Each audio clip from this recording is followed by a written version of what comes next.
જીવને કીધું કે ચા તેના પાટણની પટલાની બનાવો ગુજરાતની રાણી લગ્ન કરવાની ના પાડી. તો રાણકજીવને કીધેલું કે જો તમે લગ્નની ના પાડશો તો તમારા બંને કુંવર મારી લાગે. રાણકજીએ લગ્ન કરવાની ના પાડી કારણ કે સતી હતી. એકને મારેલો તલવારથી ને બીજાને માતા પછાડ હતી.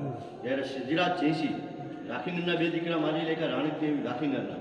તો રાણકદેવીએ જગા ઉપરથી પર્વતના દર્શન કર્યા. ગિરનાર હસતો અને ચમકતો દેખાયો, હસતો અને ચમકતો. ગિરનારને કીધેલું રાણક દેવીએ કે હે ગિરી નારાયણ, મેં તારી 12 વર્ષ પૂજા પાઠ આરતી કરી.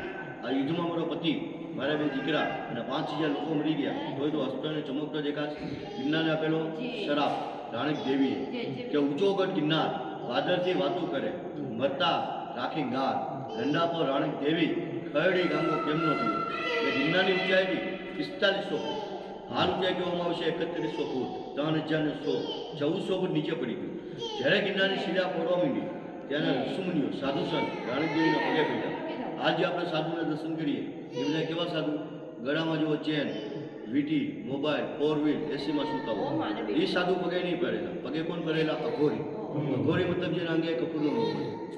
માતાના વાળ જુઓ પગની નીચે હોય. શરીર જુઓ તાર પિંજરે જ હોય. કારણ કે ભોજન આપણી જેમ દાળ ભાત શાક એટલે કશું કાંઈ ખાતા નહીં. ભોજન બે જ વસ્તુ જમે. પેલું ગિરનારની જડીબુટી વનસ્પતિ અને બીજું ભોજન પરમાટી. પરમાટી એટલે કે આ જે પરમાટી ખાય છે માણસો એ નહીં.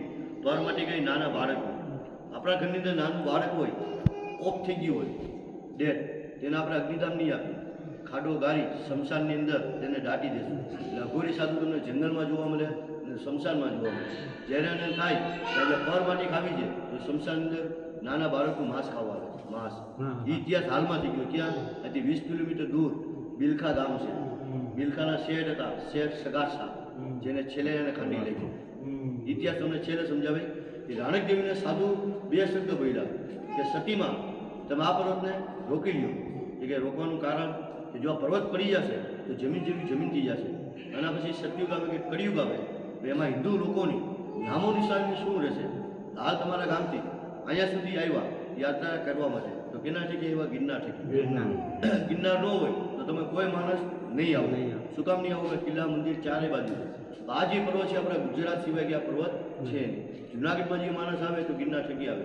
બીજું તમને કીધું કે તમે લોકો જે યાત્રા વર્ષે આવો તો અમારા જવાની આખું જુનાગઢ તમારી ઉપર રોજીરોટી છે. કારણ કે આ કોઈ ઉદ્યોગ નથી. આખું જુનાગઢ છે ટુરિસ્ટ ઉપર.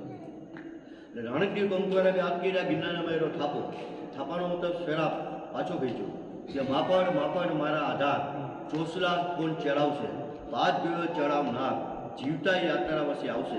શરાબમાં કીધું કે માપડ માપડ એટલે કે નહીં પર, ચોસલા એટલે કે માનતાઓ, નારિયેલ કોણ માનશે, ગયો ચડાવનાર, ખેંગાર ગયો, આ ખેંગારનો વંશ ગયો.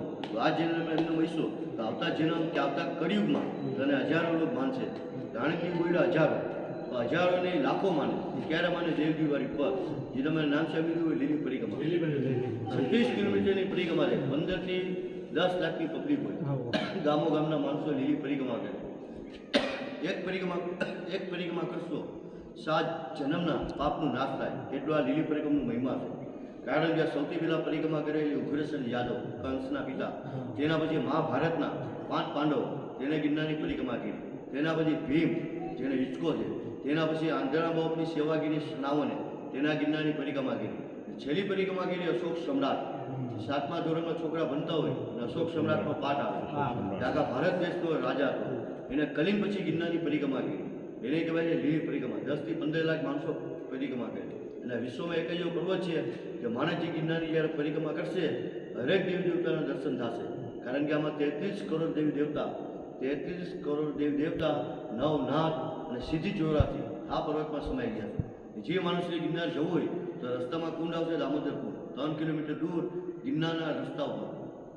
એ દામોદર કુંડ એને ગિરનારનો શરાબ છે કે નાયો ગંગા ગોમતી ના ચેડો ગિરનાર, તે માણસને હેડે ગયો અવતાર. મતલબ કે જે વ્યક્તિ દામોદર કુંડમાં સ્નાન કરશે, ગિરનાર પર્વત ચડશે તો માણસને મનમાં એમ થશે કે મનોકામના પૂરી. જેટલા માણસના પાપ પીડા હોય ગિરનાર ચડવાથી પાપનું નાશ થશે. ગિરનારના પગથિયા 9,999. આવક જવક સમય 7 થી 8 કલાક. શંકર ભગવાનનો શાળો, પાર્વતીનો મોટો ભાઈ ગિરનાર. ગિરનારનું નામ ગિરી નારાયણ. નાર માણસો કહે છે ગિરનાર. કારણ કારણ કે સમય પ્રમાણે બધું બદલતું જાય. અને રાણકદેવીના બે દીકરા શું કામ આવ્યા કે રાણકદેવી જો પાટણના રાજા સાથે લગ્ન કરી લે, સિદ્ધરાજની પત્ની થઈ જાય તો આ બે દીકરા મારવા જ પડે, કારણ કે બંને દીકરા મોટા થશે તો એના પિતાશ્રીનું વેર લેશે. એટલે રાજાને વારસાગતમાં શું મળે? રાજપાટ ને વેર ભૂલાય નહીં, એટલે વંશ એને પૂરો કરી લે જુનાગઢ.